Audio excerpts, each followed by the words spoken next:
ጤና ይስጥልኝ የአዲስ ጆርናል ዩቲዩብ ቻናል ተከታዮቻችን፣ ለዛሬ አንድ ጽሑፍ ይዘንላችሁ መጥተናል። ላይክ፣ ሰብስክራይብ፣ ሼር በማድረግ ሐሳባችሁን ደግሞ ኮሜንት ላይ በማስፈር አብራችሁን ሁኑ።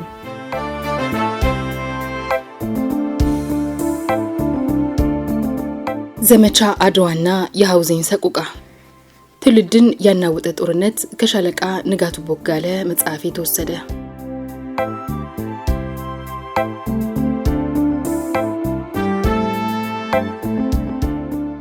ዘመቻ አድዋ የሚል ስያሜ የተሰጠው ዘመቻ በክረምት ወራት ከሰኔ 20 ቀን 1980 ጀምሮ እንዲቀጥል ከጦሩና የአስተዳደሮቹ የበላይ ኃላፊ ማጠቃለያ መመሪያ ተሰጠ። የሶስተኛ አብዮታዊ ሰራዊት መመሪያ በጀነራል ሙላቱ አዛዥነት ሲቋቋም በዘመቻ መምሪያ ኃላፊነት የተመደቡት ብርጋዴር ጀነራል ኃይሉ ከበደ የተባሉ ጀነራል መኮንን ናቸው። በኤርትራ ክፍለ ሀገር በተካሄደው የቀይ ኮከብ ዘመቻ ወቅት የ21ኛ ክፍለ ጦር አዛዥ የነበሩት ኮሎኔል ውብሸት ጦራቸው ፊት ከተረሸኑ በኋላ በምትካቸው ተሹመው ክፍለ ጦሩን መርተዋል።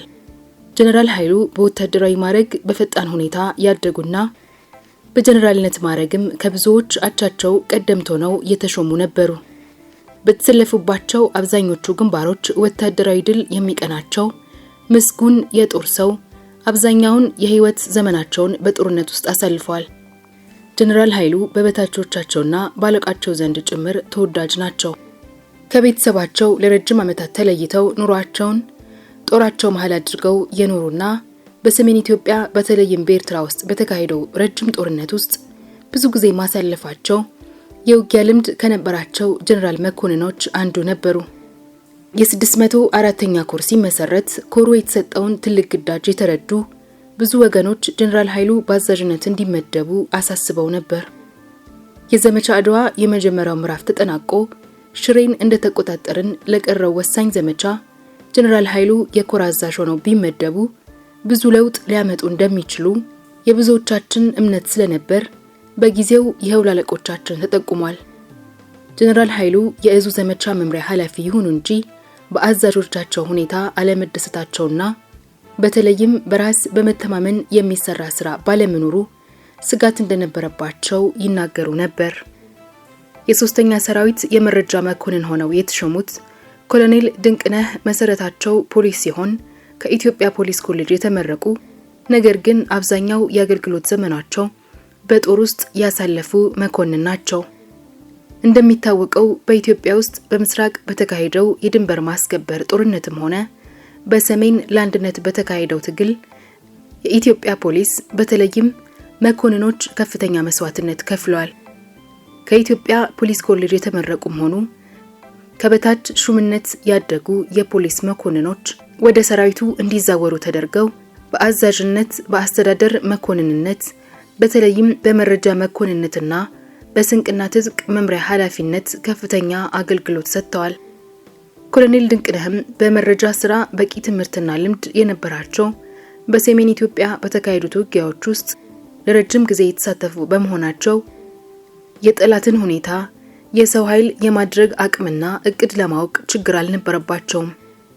ኮሎኔል ድንቅነህ ስራቸውን በትክክል የሚያውቁ ይሁን እንጂ ወደ ሶስተኛ ሰራዊት እዝ መምሪያ በመረጃ ኃላፊነት ከሄዱ ጊዜ ጀምሮ በስራቸው ደስተኛ አልነበሩም። በክፍለ ሀገራቱ አስተዳዳሪና በጦር የበላይ አዛዥ ለገዛ አስፋውም ይሁን በጀነራል ሙላቱ ነጋሽ ተደማጭነት ባለማግኘታቸው ጠላትን ለመደምሰስ በተዘጋጀው እቅድ መሳካት ጥርጣሬ ነበራቸው። በብሔራዊ ደረጃ የታቀደን ውጊያ ለመምራት የተቋቋመው እዝ የሐሳብም ሆነ የተግባር አንድነት አልነበረውም።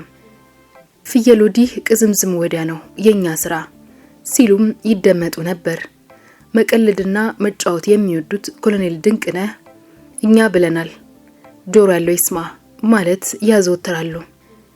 የሚያቀርቡትን መረጃ አለቆቻቸው ስለሚያናንቁ የዘመቻ አድዋ ድል ወደ ወገን ዘሞ ታይቷቸው አያውቅም።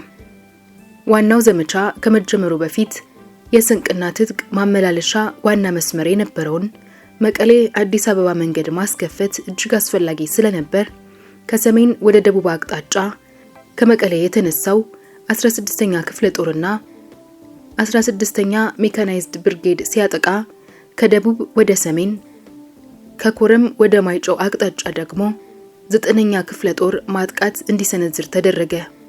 ጠላት መንገዱን ለረጅም ጊዜ ዘግቶ የመያዝ እቅድም አቅምም አልነበረውም። ምክንያቱም ለረጅም ጊዜ በመዋጋቱና መንገዱን ለማስከፈት መንግስት የነበረውን ኃይል ሁሉ ሊጠቀም እንደሚችል ስለሚያውቅ ቀደም ሲል በኮረም አላማጣና አካባቢው የነበረውን ተነጣይ ጦር በመምታት የሰበሰበውን ከፍተኛ ንብረት የሚያሽሽበት ጊዜ ያስፈልገው ነበር። በዚህ ምክንያት ምሽግ በመስራት 1 ሳምንት ያህል ተዋግቷል። መንገዱን ለማስከፈት የሚካሄደው ውጊያ ከዕለት ወደ ዕለት እየተጠናከረ በመሄዱና ጠላትን ከበባ ውስጥ ለማስገባት የሚቻልበት እቅድ በወገን በመታቀዱ ንብረቱን እንዳሸሸ አካባቢውን ለመልቀቅ ተገደደ። ከመቀሌ አዲስ አበባ መንገድ መዘጋት በሰራዊቱ ትጥቅና ስንቅ አቅርቦት ላይ ብቻ ሳይሆን በነዋሪው ህብረተሰብ ላይም ጭምር ከፍተኛ መረበሽ ፈጥሮ ነበር። ጠላት መንገዱን ሲዘጋ መቀሌን ለማጥፋት አቅዶ ባይሆንም የአቅርቦት መስመር መዘርጋት በሰራዊቱ ሞራልንከን አልፈጠረም ማለት አይቻልም። የፈጀውን ያህል ጊዜ ወስዶ ማንኛውም መስዋዕትነትም ከፍሎ መስመሩን ክፍት ማድረግ የወደፊቱን የዘመቻ ዕጣ ጭምር የሚወስን ስለነበር ወገን በቁርጠኝነት ባደረገው የማጥቃት ውጊያ ጠላት አፈገፈገ። ከመንገዱ መከፈት በኋላ ብዙም ሳይዘገይ መጠነኛ መልሶ መቋቋም ተደርጎ ዋናው ዘመቻ እንዲቀጥል ተደረገ። ዘመቻው 4 ምዕራፎች ነበሩት። ሰኔ 20 1980 ዓመተ ምህረት ምዕራፍ 1 የመጀመሪያው ዘመቻ ከመቀሌ ከተማ 25 ኪሎ ሜትር ርቀት ላይ አላሳ ተብሎ በሚታወቀው ተራራማ መሬት የመሸገውን የጠላት ኃይል በመምታት ከወረዳው በማስነቀል ሀገረ ሰላምን፣ ተንቤን፣ አድዋን፣ አክሱምንና ሽሬን ነፃ ማድረግ ነበረ። ሀገረ ሰላምን፣ ተንቤን፣ አድዋን፣ አክሱምና ሽሬን ነፃ ማድረግ ነበር። ከአላሳ የማጥቃት ውጊያ በኋላ ማይቀነጣልና አምዶም ተብለው የሚታወቁ ወረዳዎች እስከ ገባንበት ድረስ ጠላት የወገንን ኃይል ጠንቅሮ አልመከተም። በመጀመሪያዎቹ 2 ቀናት አላሳ ላይ ለመከላከል ቢሞክርም በግራና በቀኝ ክንፍ አስፍቶ የገባው የወገን ጦር ከበባ ውስጥ የሚያስገባው መሆኑን ሲረዳ ለማፈግፈግ ተገደደ። የአላሳን ከፍተኛ መንገዶች ተገዶ የለቀቀው ጠላት መከላከያውን ሀገረ ሰላም መግቢያ በሮች ላይ መሽጎ ጠበቀን። በመጀመሪያዎቹ ቀናት ውጊያዎች ባገኘነው ድል የተበረታታው የወገን ጦር ሀገረ ሰላም ላይ የመሸገውን ጠላት ጦር በአጭር ጊዜ ውስጥ እንደሚያስለቅቅ እምነት ነበረን። ከሁሉ በላይ ጠላት ሙሉ ኃይሉን በአንድ ግንባር እንዳያሰልፍ በተለያዩ አቅጣጫዎች ማጥቃት በመሰንዘሩ ለህልውናው ይበልጥ የሚያሰጋውን ግንባር የትኛው እንደሆነ ለይቶ ባለመወሰኑ የወገን የማጥቃት ጥንካሬ እያጣና ያፈገፍግ ነበር። ሀገረ ሰላም ላይ መሽጎ የጠበቀን ጠላት እንደገመትነውም ውጊያ ቢገጥመንም ከ2 ሰዓት በላይ መዋጋት አልቻለም። ተዋጊ ሄሊኮፕተርና እግረኛው እየተቀናጀ ውጊያ እንዲያደርጉ ማድረግ በመቻላችን ወደሚከተለው መከላከያ አፈገፈገ።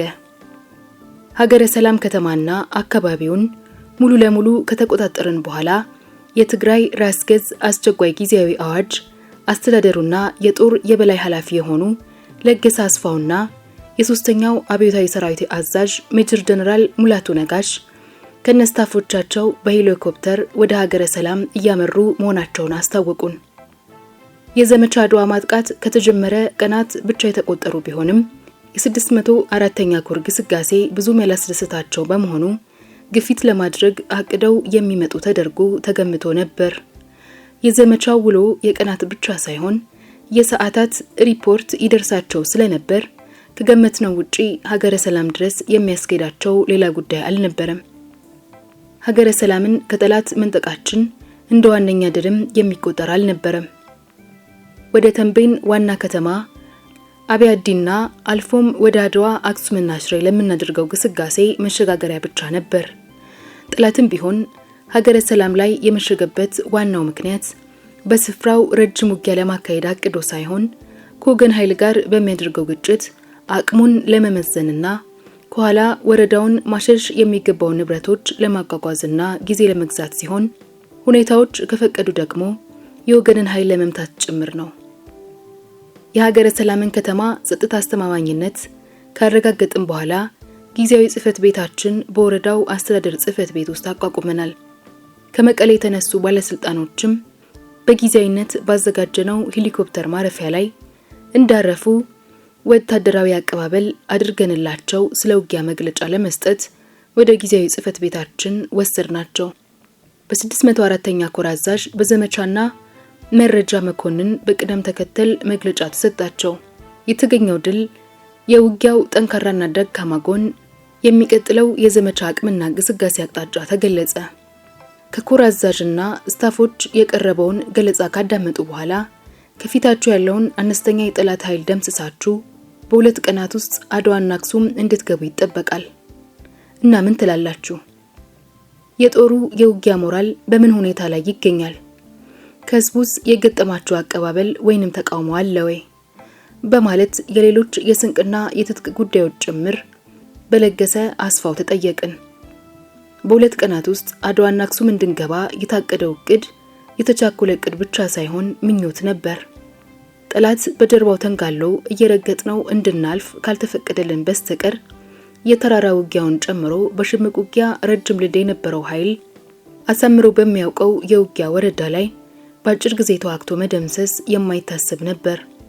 አለቆቻችን ስለ ጠላት የነበራቸው ግምት ወይንም እውቀት አነስተኛ በመሆኑ በተከታታይ ለተፈጠሩ ውድቀቶች እንደ ዋና ምክንያት ሊታይ ይችላል። ጠላት በአድዋና በተንቤን መሃል ሊዋጋ የሚችልበት ሰበርባራ የሆኑ ከፍተኛ መሬቶች የሆኑ ሲሆኑ እነዚያን ወታደራዊ መሬቶች ከለቀቀ ሊዋጋ የሚችለው ሽሬ አውራጃ ውስጥ ብቻ ነበር። በመጨረሻ የታየውም ይኸው ነው። በለገሰ አስፋው የሚመራው የባለስልጣኖች ቡድን ጥያቄውን ያነሱት ያለ ምክንያት አልነበረም። የጠላትን ጠንካራ ተዋጊ ኃይል ድንገተኝነት በማግኘት ደምስሰነዋል ብለው ስለገመቱ ነበር። የኮር አዛዥ ብርጋዴር ጀነራል አዲስ አግላቸው በ2 ቀናት ውስጥ ወደ ተሰጣቸው ግብ ለመድረስ እንደማይችሉ አሳማኝ የሆኑ ምክንያቶችን አቀረቡ።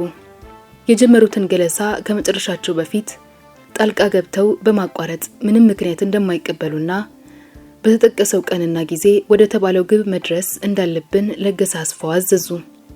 ጀነራል አዲስ አግላቸው በተደጋጋሚ በፖለቲካ ሽሞች በደረሳቸው ማስፈራሪያና ቁጣ የተጎዱ በመሆናቸው ገፍተው ለመከራከር አልፈለጉም።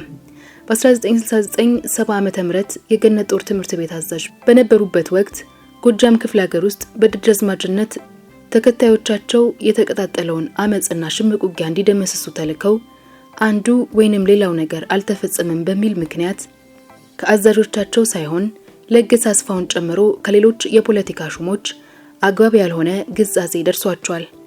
ከዚያም በኋላ ቢሆን በተለያዩ ምክንያቶች የባለስልጣኖች ጫና አልተለያቸውም። የማይሆን እንኳን ቢሆን እንዲህ አድርገህ ፈጽም ተብሎ ሲታዘዝ ከማድረግ ውጪ ምርጫ አልነበራቸውም። ለገሰ አስፋው ወደፊት መገስገስ እንዳለብን ሲያዙ የሰጡት ምክንያት የሚከተለው ነበር። በዚህ ክልል ውስጥ ያለነው ጠላት ደምስሰን ዋና ግባችን ወደ ሆነው ሻቢያን መደምሰስ መሄድ ይኖርብናል። እናንተ እንደምትገምቱት ሳይሆን ጠላት በተለያየ አቅጣጫ እንዲዳከም አድርገናል። ከቀናት በፊት ባገኘነው መረጃ ላይ በመመስረት ሀውዜን ውስጥ እንቅስቃሴ ላይ የነበረው ጠላት ሙሉ በሙሉ ደምስሰነዋል።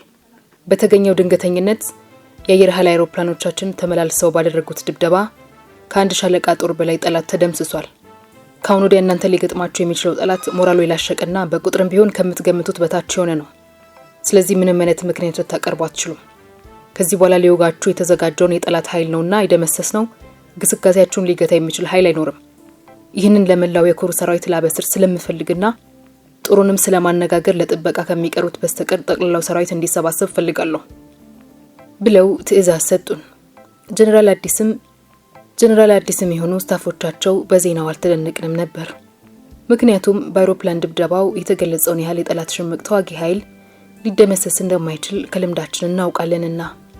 ለገሰ አሰፍ የነገሩን ያህል ብዛት ያለው ጦር ሊደመሰስ የሚችለው አንደኛ የጠላት ጦር በአንድ ቦታ ላይ ተከማችቶ ሳለ ድንገተኛ ወረራ በማድረግ ማፈግፈግ በማይችልበት ሁኔታ ውስጥ ሆኖ ሲደበደብ ወይንም መከታና ከሌላ በሌለበት ሁኔታ ገላጣ ሜዳ ላይ ሲባዝን ከተገኘ ነው። ሁለተኛ ብዛት ያለው ሰራዊት የጫነ ትልቅ ግልፈት በጠራራ ፀሐይ ከቦታ ወደ ቦታ ሲንቀሳቀስ ወይንም በመርከብ ተጭኖ ወይንም በተዋጊ መርከቦችና ጀልባዎች ላይ ሆኖ ባህር ላይ ተጋልጦ ከተገኘና በመሳሰሉት ሁኔታዎች ጠላት ከሌላም ሆነ መከታ ማግኘት በማይችልበት ሁኔታ ሲገኝ ብቻ ነው። ከዚህ ውጪ እንደተለመደው ሁሉ ከግንባር የሚተላለፉ የውጊያ ሪፖርቶች ተጋነው ወይንም ተቀንሰው የሚላኩ በመሆናቸው ድል ተገኝቷል የተባለውን የተረዳነው ከዚህ አንጻር ነበር። በሰሜን ኢትዮጵያ በኤርትራ ውስጥ ከ30 ዓመት በላይ በተካሄደው ውጊያ ከተዋጊ አውሮፕላኖች ላይ የተከማቹ ኢላማዎች መኖራቸው ሲረጋገጥ አን-12 የተባሉ ሶቪየት ህብረት ሰራሽ አንቶኖቭ የትራንስፖርት አውሮፕላኖች ጭምር ከሩቅ ርቀት ላይ ሆነው ከባድ ቦምቦችን በጠላት ላይ ጥለዋል። እንደ ቦምቦቹ ክብደት ብዛት እንደ አውሮፕላኖቹ ምልልስ ቢሆን ኖሮ ጠላት ለወሬ ነጋሪ ባልተገኘ ነበር። ለገሰ አስፋው በድል አድራጊነት ስሜት የገለጹትን ያህል ብዛት ያለው የጠላት ኃይል በአገራችን በምስራቅም ሆነ በሰሜን በተካሄዱ ጦርነቶች በአውሮፕላን ድብደባ ብቻ መደምሰሱ አልተሰማም። በ1974 ዓ.ም ቀይ ኮከብ በሚል ስያሜ በተካሄደው ትልቅ ዘመቻ ወቅት ሻቢያ በሚከላከልበት ወረዳዎች ሁሉ የወረደው የመድፍና የአውሮፕላን ቦምብ በሰሜን ለ30 ዓመት ያህል በተካሄደው ውጊያ ወቅት ከተጣሉ ሁሉ እንደሚበልጥ ይገመታል። ነገር ግን ለገሰ ያሉትን ያህል ጠላት መደምሰሱን የተነገረ ሪፖርት አልነበረም። ከሁሉም በላይ ጠላት የአየር ድብደባ እንደሚደርስበት ስለሚያውቅ እንቅስቃሴውን በጨለማ ወቅት ብቻ የሚያደርግ ከመሆኑም በላይ በቀን ብርሃን ማድረግ ቢገደድ እንኳን በወገን አውሮፕላኖች ቅኝት በቀላሉ ሊታይ በማይችልበት ሁኔታ ወንዞችና ሸለቆኖች ወይንም ሰበርባራ መሬቶችን ተከትሎ ነው። ውጊያው የእርስ በርስ እንደመሆኑ መጠን በወገን ውስጥ የነበሩ የጠላት ደጋፊዎች ተዋጊ አውሮፕላኖች ለግዳጅ በሚዘጋጁበት ወቅት ገና ከጣቢያቸው ከመነሳታቸው በፊት መረጃውን ለጠላት አስቀድመው ይሰጡ ስለነበር ማንኛውንም ጥንቃቄ ያደርጋሉ። በእነዚህ ሁሉ ምክንያቶች ተገኘ የተባለውን ድል ለማመን እጅግ አስቸጋሪ ነበር። ድብደባው ተፈጽሟል የተባለበት ሐውዜን ወረዳ የሚገኘው በአጋሜ አውራጃ ውስጥ ሲሆን በሰባዎቹ ዓመታት የኢሃፓ የኢትዮጵያ ሕዝቦች አብዮታዊ ፓርቲ ተብሎ ይታወቅ ለነበረው ድርጅት ሰራዊት መንቀሻቀሻ ስፍራም ነበር። በወቅቱ በአካባቢው ሕዝብ ውስጥ ህወሓት ብዙም ድጋፍ አልነበረውም። ነገር ግን ህወሓት እየተጠናከረ ከሄደ በኋላ ከምዕራብ ትግራይ ወደ ምስራቅና ደቡብ ትግራይ ለሚያደርገው እንቅስቃሴ እንደ መተላለፊያነት ሲጠቀም ኖሯል። ዘመቻ አድዋ ከመጀመሩ በፊት በ3ኛና በ103ኛ ኮማንዶ ክፍለ ጦሮች አማካኝነት በአካባቢው አሰሳ ተደርጎ ጠላት አካባቢውን ለቆ እንዲሄድ የተደረገ በመሆኑ ሊመሽግ የሚችልበት ሁኔታ አልነበረም። ለገሰ አስፋው በሰጡን ትዕዛዝ መሰረት በግንባሩ ተሰልፎ የነበረው የ604ኛ ኮር ሰራዊት አካል የነበሩት 4ኛና 9ኛ ክፍለ ጦሮች አባላት እንዲሰበሰቡ ተደረገ። እስከዚያን ቀን ድረስ የተገኘውን ድልና ሰራዊቱ ያሳየውን የውጊያ ብቃት አመሰገኑ። የመንግስት ዓላማ ትግራይ ውስጥ የነበረውን ጠላት በአጭር ጊዜ በመደምሰስ ወደ ኤርትራ መሸጋገር መሆኑን ከገለጹ በኋላ ጠላትን በተለያየ መንገድ እያዳከምነው በመሆኑ ከናንተ የሚጠበቀው ተስፋ ቆርጦ ያለውን በጣም ጥቂት ኃይል ይዞ የሚንገታገተውን ጠላት መደምሰስ ነው። በቅርቡ ሐውዜን ላይ የኮሩን ሰራዊት ከኋላ ለማጥቃት ሲንቀሳቀስ የነበረውን ብዛት ያለው ጠላት በአውሮፕላን ድብደባ ደምስሰነዋል ብለው ድሉን ሲያበስሩ ሰራዊቱ በከፍተኛ ጭብጨባ ዜናውን ተቀበለ። በእኛ መረጃ መሰረት የጠላት አቅም በከፍተኛ ደረጃ ተዳክሟል። ከፊታችሁ ደፍሮ የሚቆም አይመስለኝም። የገባበት ገብታችሁ በመደምሰስ ወደሚቀጥለው ግዳጅ እንድትሸጋገሩ ጠብቃለሁ።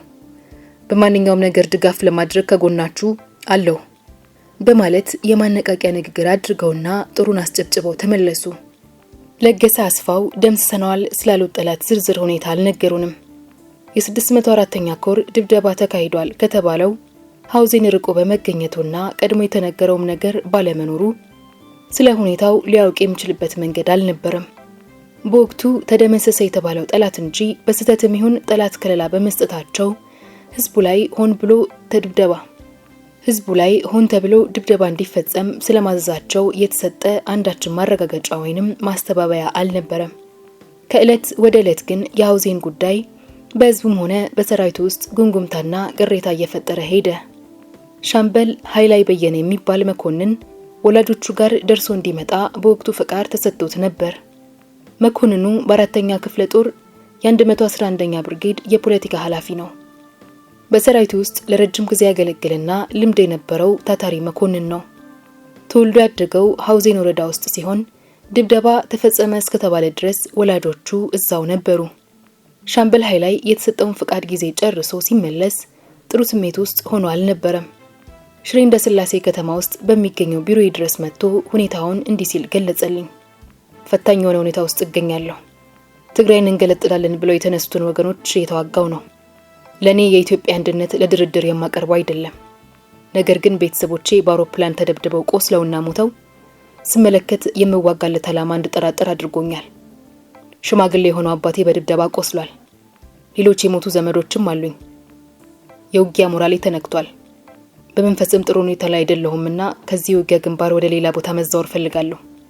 ዘመዶቼ ላይ በተፈጸመ ሁኔታ ምክንያት ግን ለዚህ ውጊያ ግንባር ልቆይ አልችልምና ውሳኔ እንድትሰጠኝ ጠይቀሃለሁ አለኝ። የሁኔታውን አሳሳቢነት በመረዳት በወቅቱ የሶስተኛው ሰራዊት ፖለቲካ መምሪያ ተወካይ ለነበሩት መኮንን ገልጬላቸው ባመለከተው መሰረት መኮንኑ ወደ ሌላ ክፍል እንዲዛወር አሳሰብኳቸው። ጥያቄው ተቀባይነት በማግኘቱ ሻምበል ኃይላይ በየነ አዲስ አበባ ወደሚገኘው የሰራዊቱ ማስተናገጃ እንዲዛወር ተደረገ። ሻምበል ኃይላይ ቅሬታውን በግልጽ ያቀረበ ኃላፊነት የሚሰማውና ድርጊቱንም ያወገዘ የመጀመሪያው መኮንን ነበር። ተመሳሳይ ሁኔታ ደርሶባቸው ቅሬታቸውን በግልጽ መንገር ያልፈለጉ ወይንም ቢናገሩም ምንም መፍትሄ ሊያገኙ እንደማይችሉ በመገመታቸው ዝምታ የመረጡ ሌሎች ይኖራሉ የሚል ግምት ነበረ። ከአካባቢው ተመልምለው ስንቅ ብቻ የተሰጣቸው ያላንዳች ደሞዝ ያገለግሉ የነበሩ ህዝባዊ ሰራዊት የሚባል ክፍል ነበር። በአለባበሳቸው በቋንቋቸውና በሌሎችም ወታደራዊ ሁኔታዎችና ድርጊቶች በቀላሉ ከጠላት ጋር መመሳሰል የሚችሉ ስለነበሩ ለወገን ከፍተኛ ጠቀሜታ ሰጥተዋል። ሐውዜን ላይ ተፈጥሯል በተባለው ችግር ምክንያት ግን ብዙዎቹ የህዝባዊ ሰራዊቱ አባላት ትጥቃቸውን በመያዝ ኮብልለዋል። በወቅቱ የትግራይ ክፍለ ሀገር ፓርቲ ኮሚቴ አንደኛ ጸሐፊ የነበሩት ስለሺ መንገሻ ሽሬ ግንባር ድረስ በመሄድ ህዝባዊ ሰራዊቱን በማነጋገር የነበረውን ችግር ለመፍታት ሞክረው ነበር። ወደ መደበኛ ሰራዊት ተዛውረው ደሞዝ እንዲከፈላቸው ለመንግስት ጥያቄ ቀርቦ የተፈቀደ ቢሆንም ብዙዎች የተሰማቸው ቅሬታ ፊት ለፊት ከመግለጽ ይልቅ እየኮበለሉ ወደ ጠላት ተቀላቅለዋል። 604ኛ ኮር ሽሬ እንዳስላሴን እስከ ተቆጣጠረበት ዕለት ድረስ በጠላት የውጊያ የበላይነት ነበረው። ጠላት ከሁለት አቅጣጫ እየተንቀሳቀሰን የወገን ኃይል ሊመክት እንደማይችል በማወቁ ከፍተኛ ስጋት ላይ ወድቆም ነበር። ሐውዜን ላይ ተካሄደ የተባለው የድብደባ ዜና በህዝቡ ውስጥ ከተሰራጨና ጠላትም በዚህ ሁኔታ ላይ የፕሮፓጋንዳ ስራ እያጠናከረ በመሄዱ ሁኔታዎች መለወጥ ጀመሩ። ጠላት በአጭር ጊዜ ውስጥ ከፍተኛ የህዝብ ድጋፍ ከማግኘቱም በላይ ተዋጊውን ኃይል ሊያጠናክረው የሚያስችለው ፈቃድ ከህዝብ ውስጥ በግፍ ጎረፈለት። በ1979 እስከ 80 ዓመተ ምህረት የወያኔ አባላት ናቸው ተብለው ከመንግስት መስሪያ ቤቱ ከህዝባዊ ድርጅቶችና ከግል ድርጅቶች ጭምር ተለቅመው በመታሰራቸው ምክንያት ብዙ ወጣቶችና የመንግስት ሰራተኞች ጭምር ወደ በረሃ መኮብለላቸውን በቀዳሚዎቹ ምዕራፎች ውስጥ ገልጫለሁ። ብዙዎቹ ታሳሪዎች የጠላትም የወገንም ሰለባ ነበሩ። በሐውዜን የተፈጠረው ሁኔታ ለጠላት ሌላ አዲስ የትግልና የድጋፍ ግንባር ፈጠረለት። የድብደባው ሰለባ የነበሩት ወገኖች በሬዲዮ በማቅረብ በሀገር ውስጥና በውጭ ሀገር ጭምር እንዲሰማ ተደረገ። የትግራይ ህዝብ ጭፍጨፋው እንደተፈጸመበት መቀመጥ እንደሌለበትና በሐውዜን የተካሄደው ድብደባ በማንኛውም ጊዜ በሌሎች ቦታዎች ሊደገምና ሊፈጸም ስለሚችል ህዝቡ ከህወሓት ጎን ተሰልፎ ደርግን እንዲታገል ጥሪ በማድረጉ ብዛት ያለው የሰው ኃይል በአጭር ጊዜ ማግኘት ተቻለ። በእርስ በርስ ጦርነት ውስጥ የህዝብን ልብ ማሸነፍና ድጋፍ ማግኘት ለድል ከሚያበቁ ቁልፍ ምክንያቶች አንዱ ነው። ህዝቡን አጥቶ ህዝባዊ የሆነ ዓላማ ማራመድ አይቻልም። ዓላማው ህዝባዊ ቢሆን እንኳን ያፈጻጸም ችግሮች ካሉበትና ተገቢው ጥንቃቄ ካልተደረገ ከህዝብ እንደሚለይ በተግባር ታይቷል። በየትኛውም የዓለም ክፍል በአንድ ወይንም በሌላው ዓላማ ምክንያት ሽምቅ ውጊያ የሚያካሂዱ ወገኖች ለቅዳቸው ስኬታማነት የሚከተሉት መርህ አለ። ህዝብና መንግስትን መለያየት የመጀመሪያው ነው። ለዚህ ይረዳቸው ዘንድ ማንኛውንም ስልት ይጠቀማሉ። ቤተ አምልኮ አካባቢ ውጊያ መክፈት፣ ሰላማዊ ህዝብ በሚንቀሳቀስበት ቦታ ላይ መታየት ወይንም በመንግስት ኃይሎችና ተቋማት ላይ ጥቃት መሰንዘር፣ ሰላማዊ ህዝብን ማገትና ለድርድር መጠየቅ የመሳሰሉ ስልቶችን መጠቀም ነው። በሀገራችንም በሰሜን በተካሄዱ የእርስ በርስ ጦርነቶች ውስጥም አንዱ ወይም ሌላ ሁኔታ በተደጋጋሚ ታይቷል። በእንደዚህ አይነት አስቸጋሪ ሁኔታ ወቅት ከሽምቅ ተዋጊዎች ይልቅ መንግስት በአጸፋነት በሚወስደው እርምጃ ሁሉ ጥንቃቄ ማድረግ ይጠበቅበታል።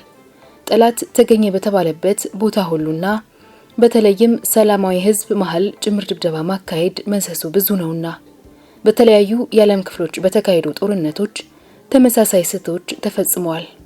ነገር ግን ውጊያ ላይ የነበሩ ተቃራኒ ወገኖች ሁኔታውን አቅልለው ወይንም አግንነው ማቅረብ የተለመደ ነው።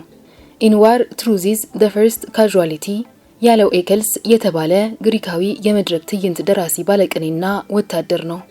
ዓለም በመገናኛ ቴክኖሎጂ ረቆ ባለበት በአሁኑ ዘመን ጭምር እንኳን በጦርነት ውስጥ ትክክለኛውን ሁኔታ ለማረጋገጥ እጅግ አስቸጋሪ ይሆናል። እንደ አውሮፓውያን አቆጣጠር አፕሪል 27 1937 ዓ.ም ስፔን ውስጥ በባስክ ናሽናሊስቶችና በሪፐብሊካኑ ፓርቲ መካከል በነበረው የእርስ በርስ ጦርነት ጎርኒካ ተብላ በምትታወቀው ከተማ ላይ የተፈጸመው ድብደባ ለብዙ ሰላማዊ ህዝብ እልቂት ምክንያት ስለነበር በታሪክ ውስጥ ሁሌም የሚታወስ ነው። ለድብደባው በኃላፊነት የተጠቀሰው የናሽናሊስቶቹ ፓርቲ በድብደባው 12 ሰው ብቻ እንደሞተ ሲገልጽ፣ ተቃዋሚው የባስክ ሪፐብሊካን ቡድን ደግሞ 1654 ሰው ሲሞት 809 ሰው ቆስሏል ማለታቸውን መረጃዎች ተሰራጭተዋል። ድብደባውን አስመልክቶ የተለያዩ መጽሐፍት የጻፉ የስፔን ጸሐፊዎች ከ250 እስከ 300 ሰው መሞቱን ገልጸዋል። በተለያዩ ጋዜጦችና ዓለም አቀፍ ሬዲዮኖች ጭምር ቁጥሩ በከፍተኛ መጠን ተዛብቶ ቀርቧል። በዚሁ ምክንያት ወታደራዊ ባለሙያዎች አንድ ቶን በሚመዝን የአውሮፕላን ቦምብ ምን ያህል ሰው ሊጎዳ ይችላል የሚል ጥናት በማካሄድ ጎርኒካ ላይ የተጣለው ቦምብ መጠን በማስላት ሰላማዊ ህዝብ ላይ በተፈጸመው ድብደባ ሰለባ የሆኑትን ሰዎች ቁጥር ለመገመት የተገደዱበት ሁኔታ ተፈጥሮ እንደነበር ታሪክ ይነግረናል። በሃውዜን አነስተኛ ከተማ ላይ ተፈጸመ በተባለው የአውሮፕላን ድብደባ ለገሰ አስፋው ሰላማዊ ህዝብ ስለመጎዳቱ የገለጹት ነገር ባይኖርም ብዛት ያለው የጠላት ጦር ደምስሰናል ብለዋል።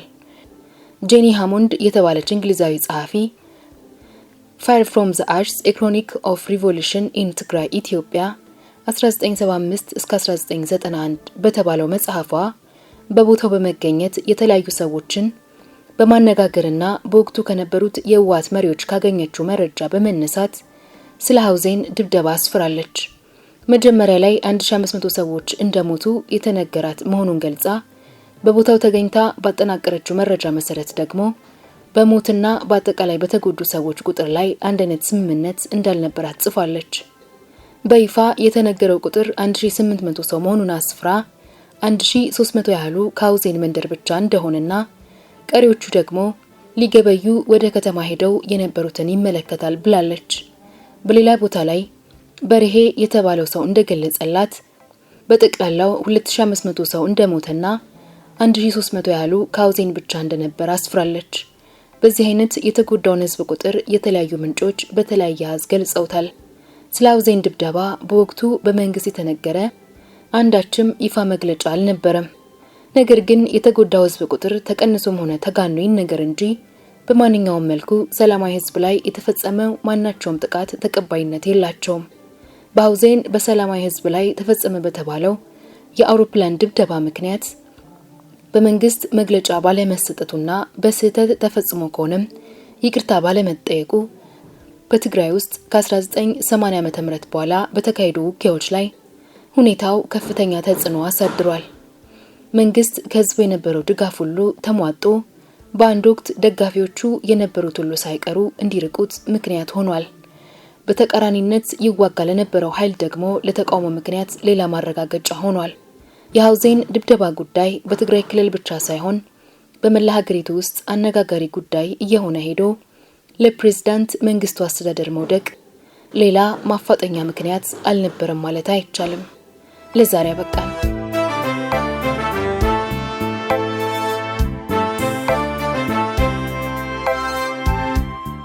የዛሬ ታሪካችን እንዴት ነበር? ከወደዳችሁት ላይክ አድርጉ። ሐሳባችሁን ኮሜንት ላይ አስቀምጡልን። ሰብስክራይብ ማድረጋችሁንም እንዳትረሱ።